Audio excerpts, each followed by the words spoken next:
already. And would you actually say that this is a rebirth of your love for music? It's been a while. Yes, it's been a while. Actually, hindi nawala music kasi ang music, ano na siya, part na siya ng buhay ko. Ever since bata pa ako, talagang yun yung hilig kong gawin. Bago ako mag-artista, sa mga hindi nakakaalam ko, kumakanta ko ako dati sa mga jazz bar. Jazz bar. So, napanakot ko lang Talagang ultimate star ka namin dyan. Kasi yung ibang artista, active muna sila artista, tapos siya ang gagawa ng album. Ikaw yung had that love for music. Yung talaga yung roots mo, tama ba? Oo, yun talaga. Kasi yung family namin, music inclined talaga sila. So parang mortal say, ay, hindi ka parang kumanta. Parang sa lahat ko. Big mo sa bahay. Hindi ka parang mag-play ng instrument. Ano, parang masama. You told me earlier that as early as 13 years old, you were actually exposed to performing already. Yes. 13 years old, wow.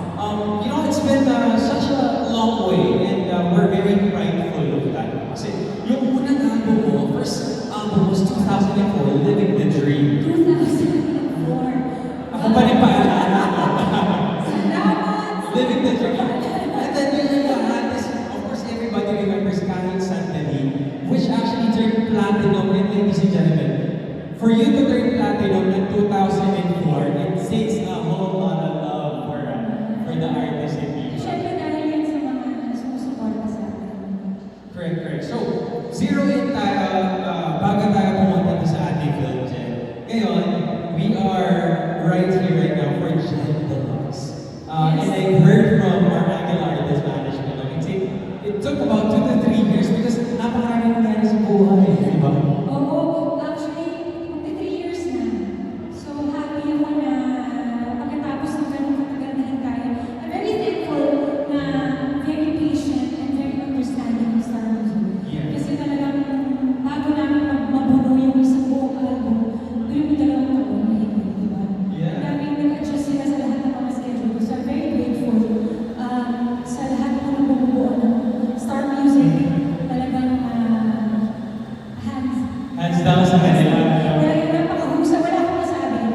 Simula dun sa pagbuo ng album, yung konsepto ng album, ngayon lang ako naka-experience din ng di ba sa dami ng album na nagawa ko ng buhay ko. Ngayon lang ako naka-experience na kasama ako pati sa creative. Right. Creatives nung ano. You had listening sessions also. Yes, meron kami listening sessions. Tapos tatanong ko kung okay ba sa akin yung song. Diba, parang sa mga feeling ko talaga, part ako talaga ng binubuong album na yun. So, yan, ang galing ng mga writers. It takes a village, Jen, you Yes, know? oo. It takes a village to help us bring it to life, sabi nga nila. And of course, Star Music was behind you. And you have titles that paulit-ulit kang pipiliin, hihintayin kita, hindi pa rin sapat. Yung paulit-ulit kang pipiliin, ano yun, ginawa namin ni Sir Jonathan for Dennis, para sa asawa. Wow. Ayun. Palakpakan